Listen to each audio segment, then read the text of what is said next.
the land and dwelling in the land, and that's when the mitzvahs are called. And the word, according to that, that's agreed to everybody. According to one shita, the word yeshiva Moshe in any of its forms, without the other two words, means anywhere in the world. And according to the other shita, it's a short form, and it means yeshiva means anytime you get into Israel, and then the rules apply. So we're at the bottom over here.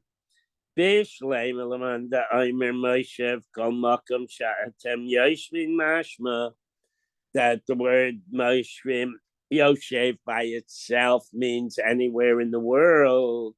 Hainu Diksiv, that's why in Yehoshua, the pasuk could say when they first went into Israel on the 10th of Nisan, and then just a few days later,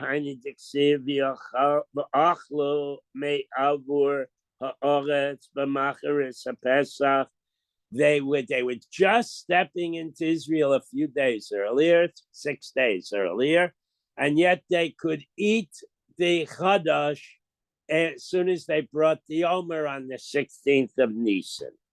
Macher is a Pesach Achol, meaning that pasuk implies that they only could eat Chadash on the 16th.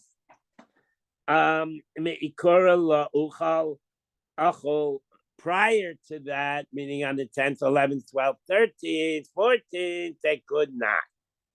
Alma, so it seems like Akrov Omer V'Hadar Achol. First, they brought the korban Omer, even though they hadn't been in Israel for even as long as a week yet. And then they ate from they scavenged the grain and ate it.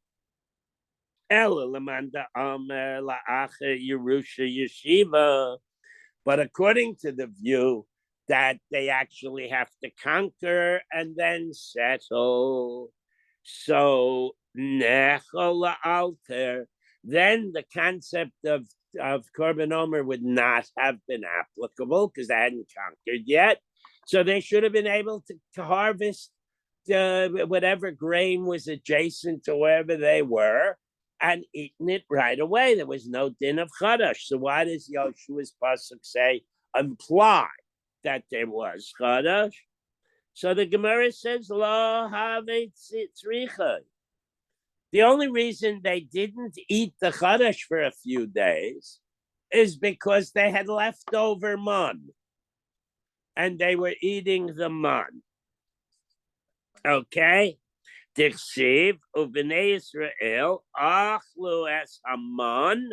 The Jewish people ate man arbim shana ad boim aleretz nosheves, until they, for 40 years, until they entered the inhabited area, which means the west bank of the Jordan.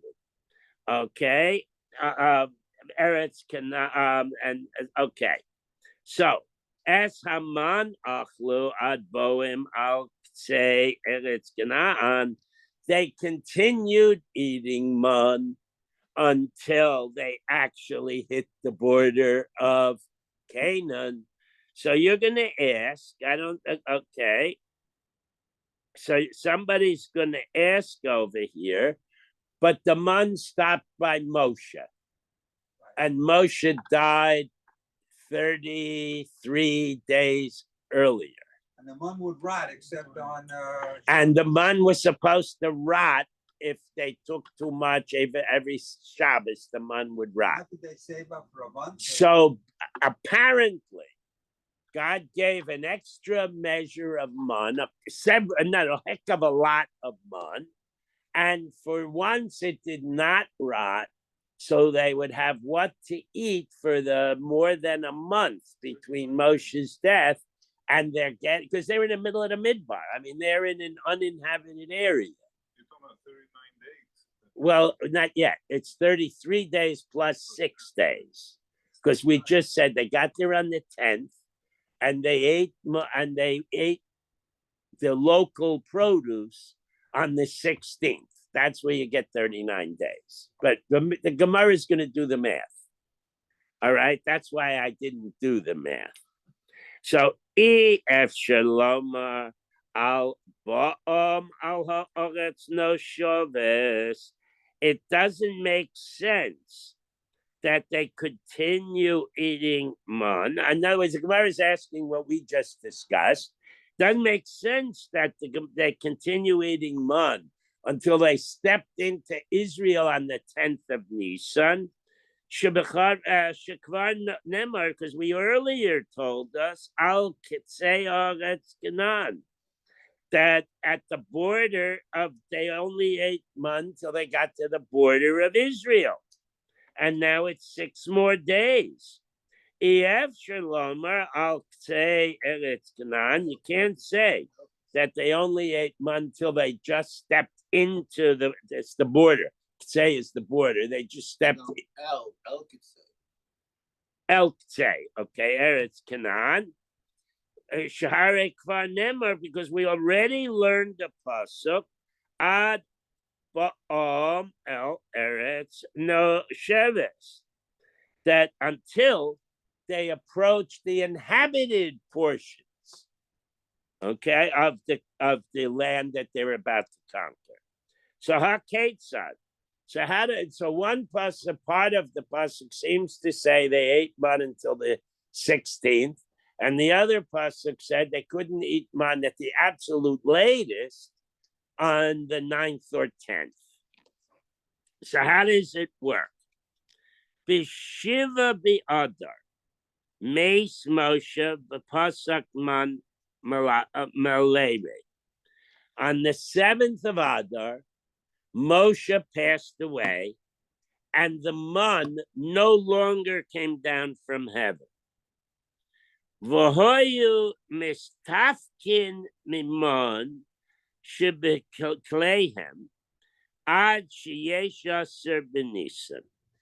And they accumulated enough man on that last day that it fell, that they had it in their containers. In other words, they packed man, and they could continue eating it till the 16th of Nisan. So you see, Bob, it didn't rot according to this Gemara. Now, more talk about man. Tanya Idach, another brisa says, Ubnei Israel also as man arbim shana. The Jewish people ate man for 40 years. V'chi arbim shana ochlu.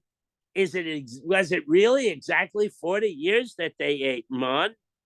V'halo arbim shana chaser shloshim yom ochlu.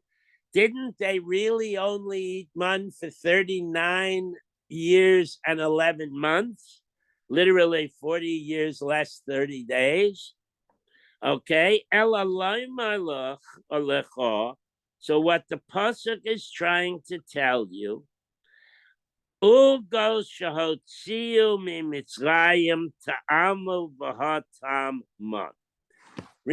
the man didn't come down until about a month after they left Egypt, because at that point they were running out of the food they took with them from Egypt. And they said, Moshe, what are we going to eat? We're running out of food. And then the month started. So no matter how you slice it, pun intended, you're less than 40 full years. So the Gemara is very sweet. It says here that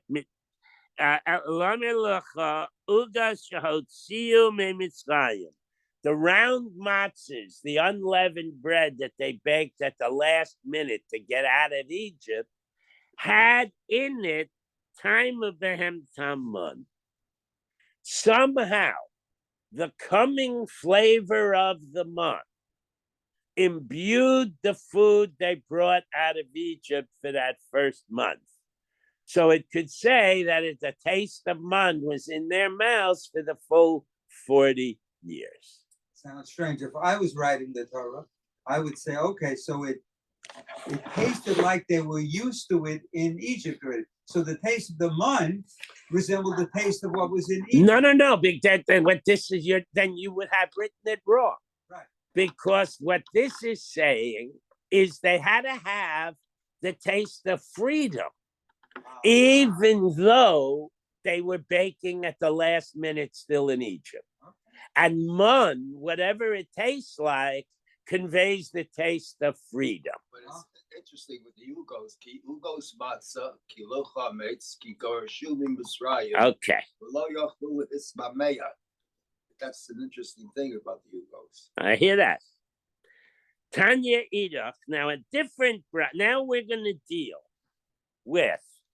I'm going to throw out a question. Somebody answer it. What day did Moshe die?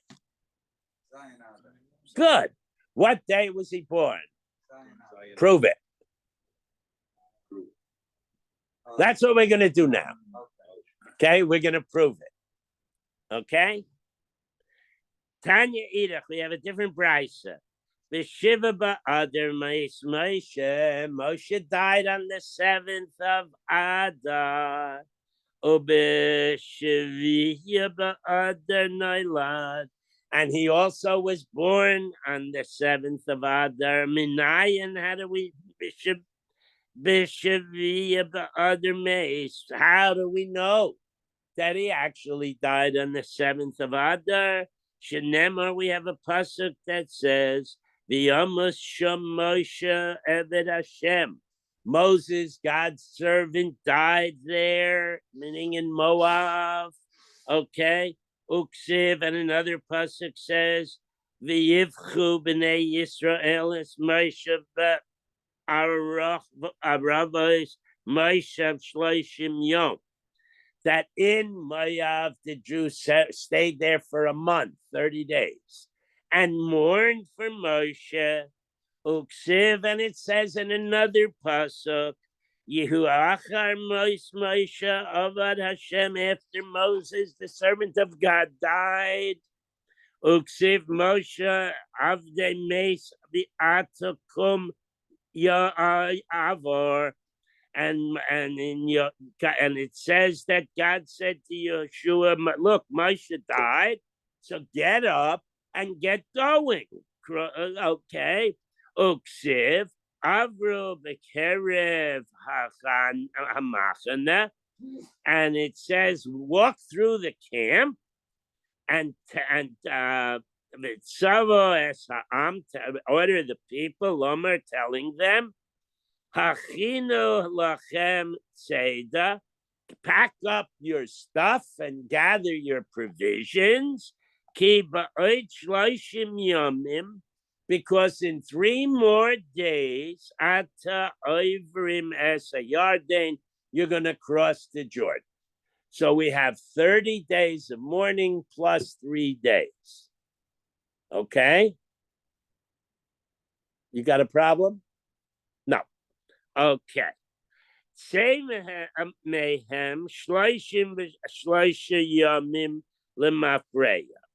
So let's go backwards. Take from this 33 days, because I said before, we know it was the 10th of Nisan that they entered Canaan. Okay, so subtract from the 10th of Nisan 33 days, and you come up with Ha Lamadita Shiva Ba'adar Meis Moshe. Okay, now because there's a pasuk that says it was the 10th of Nisan. Now, Minayan Shabishiva Ba'adar Nailad Moshe. Okay, so now we have, by doing the math, that he died on the 7th of Adar. But how do we know he was born on the 7th Adar? Shenemar v'yomer aleihem ben meya v'yesrim shana anochi hayom. Moshe says to the people, today is my 120th birthday. Lo uchal od lo tseis ululavo, and I'm no longer able to come and go. Okay? She'ein Talmud Lomar Hayom. The pasuk doesn't need the word Hayom.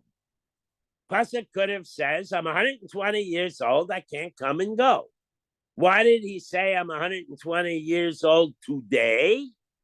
Okay.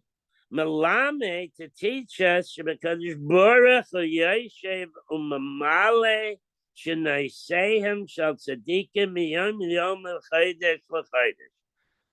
To tell us that God keeps track of the age of tzaddikim from year to year and even from month to month. Okay? In other words, when Moshe says Hayom, it means today's my birthday. Shenemar es mi sefer yimecha amale. And another pasuk it says, all the people that do what God wants, he will complete or fulfill their days. Okay, so now we know that if it was Moshe's birthday, then he was born on the 17th of Adar. Tanya Nami Tami Reb Shimon ben Yechoy Omer up in a brisa. Reb Shimon ben Yechoy says now that we're going back now to the business of Klayim and Orla, Klayim and Chadash, okay, and whether they're Minatayra or Midrabanan, and whether they're Mechuyev Chutz La'aretz or only in Eretz Yisrael. Tanya Rabbi Shimon ben Yechoy Aimer, he explains, Shalosh mitzvahs, Nitz Tavu Yisrael, B'Kenisasan Le'aretz. There were 3 mitzvahs given that will, that upon entry into Canaan, meaning that they were whole when we get to Eretz Yisrael, not before. Noheges, bein be'eretz, or bein lahutza ba'aretz. And these 3 deviate from the other agricultural mitzvahs in that they apply both out of Israel as well as in. V'hu hadin she'in in hagu. And I can prove that you'll do that there no heg outside of Israel through a kal v'chomer. Ma'achada she'en isur oilam. With regard to chadash, it's not a permanent prohibition. The 16th of Nisan makes it mutter. V'i isuro isur hano'ah. And the prohibition is only eating it. It's not usher bahano. You could own a store and sell chadash to goyim. V'yesh heter lisuro, and there is an event or a moment in time that takes away the Isur, meaning the 16th of Nisan. Noheg ben baretz or ben lechutza oretz. And it's applicable both in Israel and outside of Israel. Klayim Isur and Isur Olam. The Isur on Klayim is permanent. The Isur and Isur Hano'ah, the Ein Heter, and it's forbidden Bahanoah, not allowed to have any benefit from it. And it's a permanent Isur. Once it grows in a mixed field, you can never make use of it. Ein adin she'in hagu ben ba'aretz or ben chutz la'aretz. Isn't that kal v'chomer that you can't use it outside of Israel as well as inside Israel? V'hu adin la'orla b'shtayim. And you could say the same thing about orla because it's has 2 common points. It does become matir at a certain point, and at the end of 3 or 4 years, but it's asur bahano, and it applies in and out. Now, you'll notice that over here we're saying chadash is min hatayra. Okay, this argues with our Mishnah, this brisa, and this brisa is saying chadash is min hatayra. Rabbi Eliezer, Rabbi Shimon, Omer, Rabbi Elazar, Rabbi Shimon, tells us Kol mitzvahs shenitz tavu Yisrael kaidem v'kanisen la'aretz. Any rule that the Jews were given prior to going into Egypt, no heges ben baretz or ben b'chutz la'aretz, applied both in and out of Israel. Liacha nichnisan la'aretz. But any commandment given after they got into Israel that is land related, is only applicable if you live in Israel. Chutz, and then the Brisa says, except min hashmitas ksafim v'shiluach avadim, except for the rule that monetary debts are canceled on Shemitah year, which is applicable chutz la'aretz, and except for the freeing of Jewish slaves on Yovel, which is also applicable chutz la'aretz. So you're going to ask me, how can you have Jewish slaves outside of Israel? And I'll remind you, we once learned the Mishnah that if a man wants to move out of Israel, his wife and his slaves don't have to go with him. But if they want to go with him, they can. So now he moved to Bavel, and he's got Jewish slaves, and they declare Yovel and Eretz Israel. He's got to free his slave. Okay. Even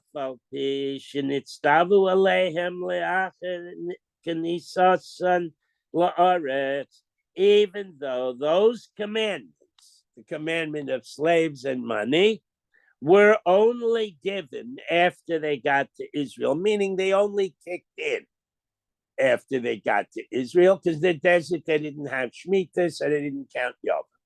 Okay? No Haggis, Ben Baritz, or Ben Bechutz La'aretz, and therefore they're applicable both in and out of Israel.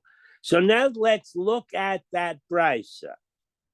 Hashmo tas ksafim chayves hagufhu. We already had a rule that chovas haguf, our personal obligations, are always applicable in and out. So why do you say that the canceling of debts is a special din that's applicable in and out? It should fit the other general rule. Lo, you can't say it that way. Tzricha ella kidisanya. It's necessary to tell us that releasing people from debts is applicable chutz la'aretz because of another brisa. Desanya Rebbe Omer, Rebbe Yehuda Nasi says, V'zed davar hashmita shamoid. He quotes the pasuk and he points out that the word that it's one of the double let words, shmita shamut, same word in different form. It's repeated. B'shnei shmita sakasav medaber.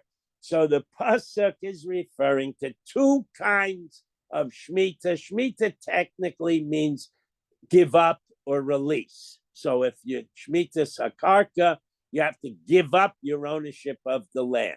Shmita sakesef, you have to give up your ownership of the debt. Okay, acha shmita karka v'acha shmita v'katsafim. Okay, bisman sha'ata mashmeit karka ata mashmeit safim. So they're linked. Only if you have a shmita on the land do you need to have a shmita on giving up debt, the ownership of the debt. Bisman she'ata mashmeit karka iata mashmeit safim. When you do not have a shmita in Eretz Yisrael, then you do not have to give up the relinquished the land, even chutz la'aretz. The aim of a makom sha'atem mashmeit karka atem mashmeit safim. So based on that brisa, they're linked.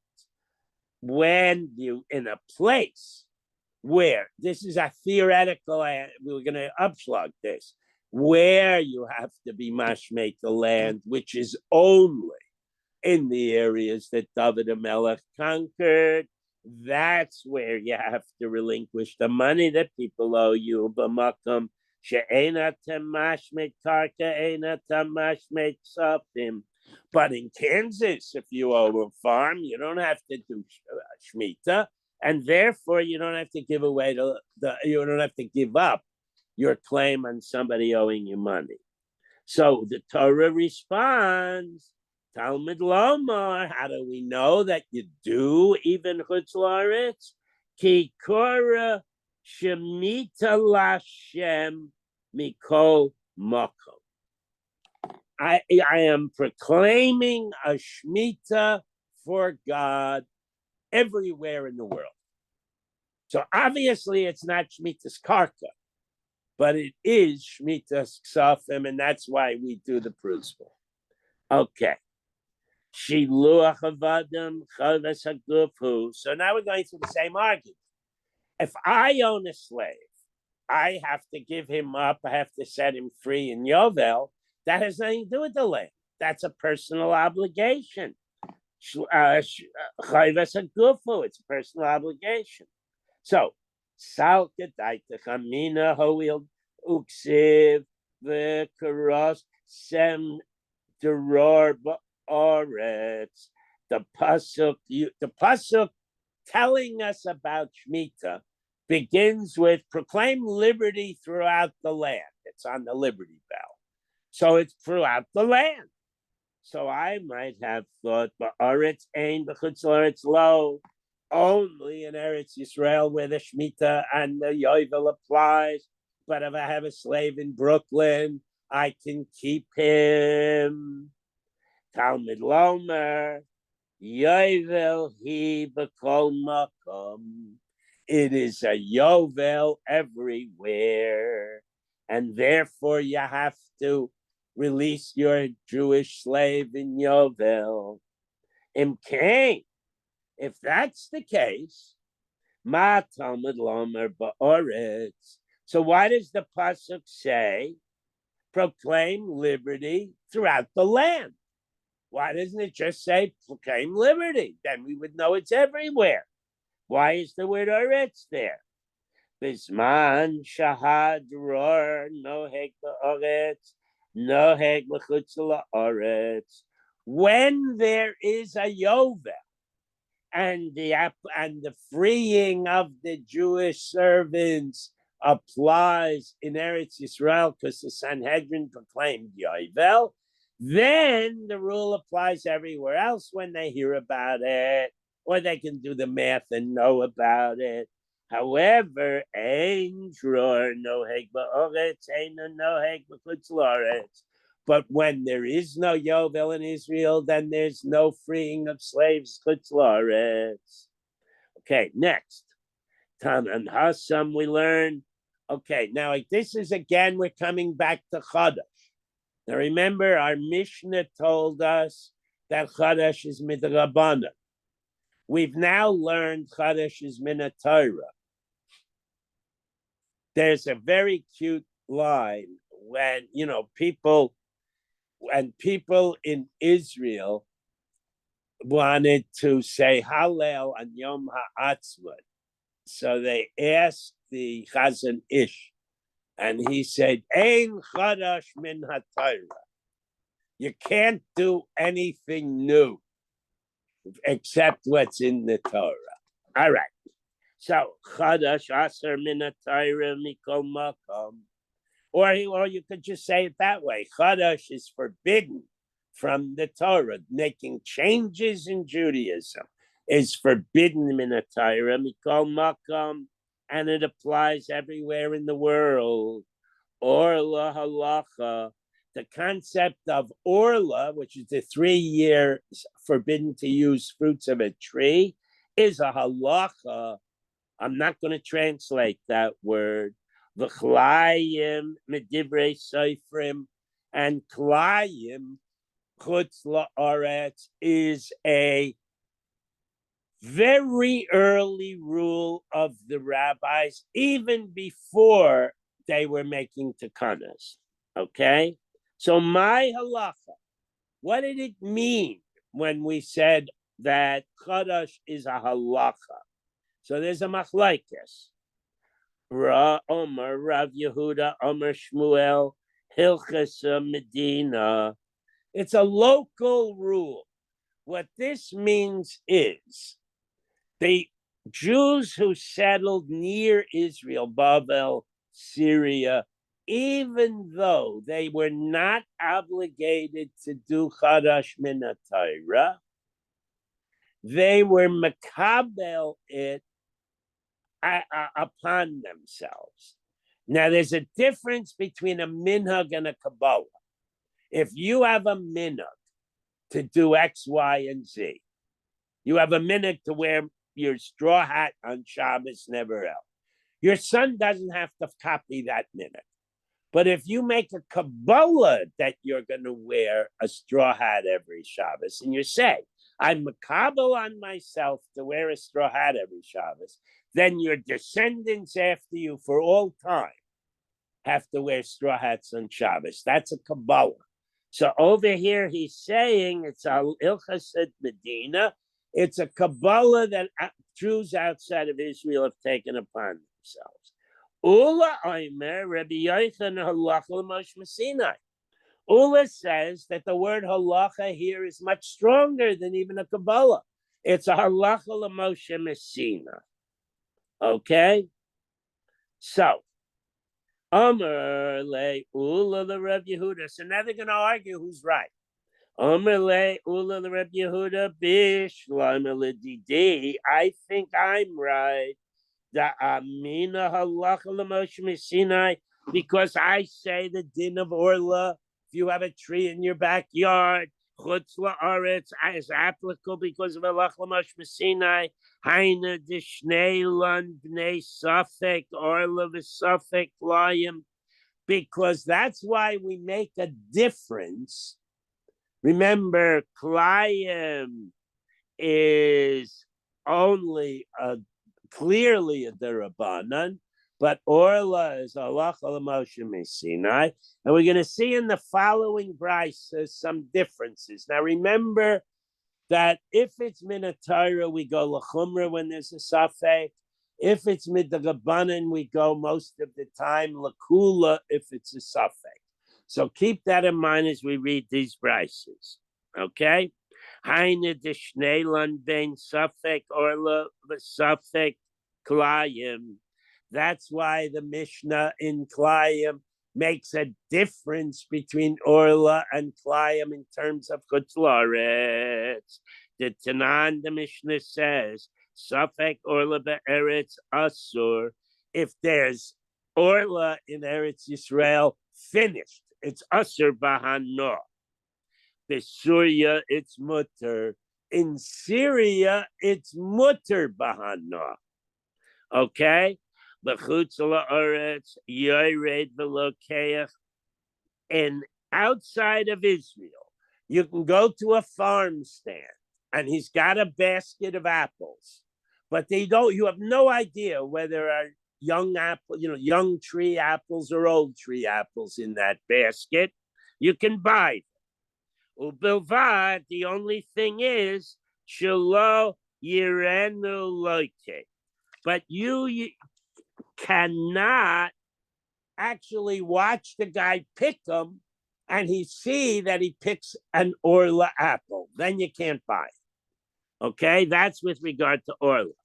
Vila gabi klayim tanan, but with regard to agricultural kalayim, that same Mishnah says, Kerem hata'ua yerek v'yerek nichmar chutzaloi.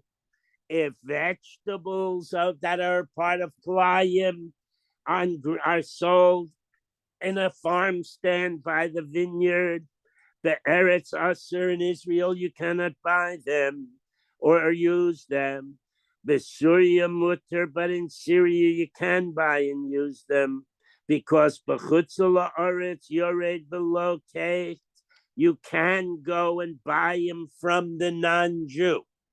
Ubilvad shelo yilkot, but you can't pick biyad, but you can't pick them yourself. Okay, so there, and you can even tell him to bring you more, even though you know he's going to pick them because Suffolk the Rabbanan Lakula. Okay. Vinisne, oh, I'm just doing the very top two lines. Vinisne, oh, ze yored the Lukeya. If they had the same din, the Mishnah should have said they both have the same rule. He can go and buy Ozev Yored Velokate, or he can go and he can pick himself even. So why are they as a difference? Ha'amele Shmuel Rav Anan, Shmuel, who is the basis for the din that Orla is only a Kabbalah, only a Minhag Medina.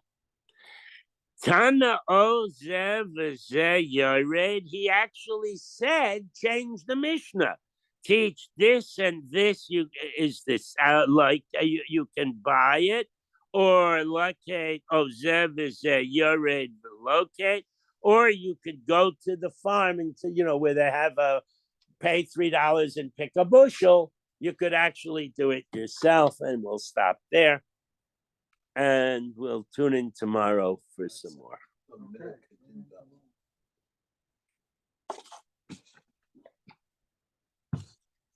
Okay.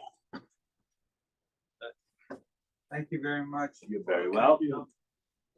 Again, I went pretty fast. I hope it was clear. What time is it? 9:05. What time is 9:05. 9:05. Oh.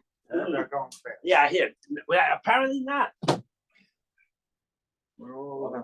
I don't know. It takes me 2.5 hours to do it at home, and I do it here half an hour. Okay. It is appreciated by all your loyal. On my Talmidim. loyal. Yes.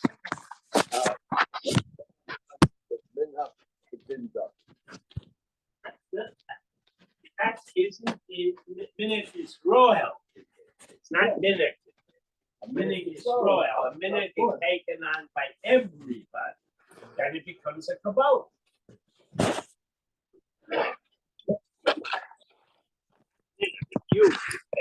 If you wait 3 hours for milkers to play, I mean, play to get the milk, Have a good day. and then you can just delay with. The daughter marries a yeket. She changes to 3. That's a minute. But so then.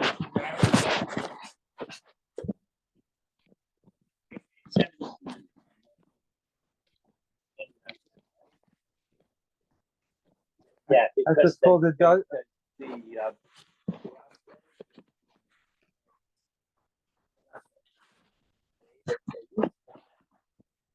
lay out weddings. So they would have a fleshik meal, and then 75 minutes later they'd serve ice cream, real ice cream. So he once found one of the fleshik spoons on the table when they were eating the ice cream, and he made it to Kana, no more ice cream. That's the Irish expression Dutch treat. You What? had an early dessert. Your daughter married at that.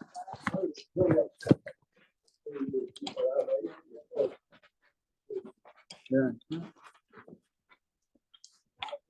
We discovered the most delicious farm ice cream in public. It's called So. S-O. So delicious. So delicious. It's made with some type of oat milk or something. Not goat milk, oat milk. Very good. Yeah, they're right. Right. I haven't tasted the rice, but I tasted the southern. Valde.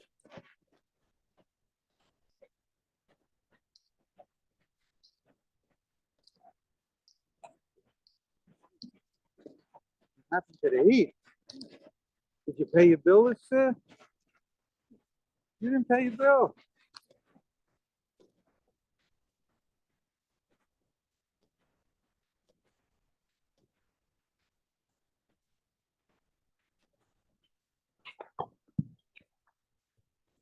Thank you.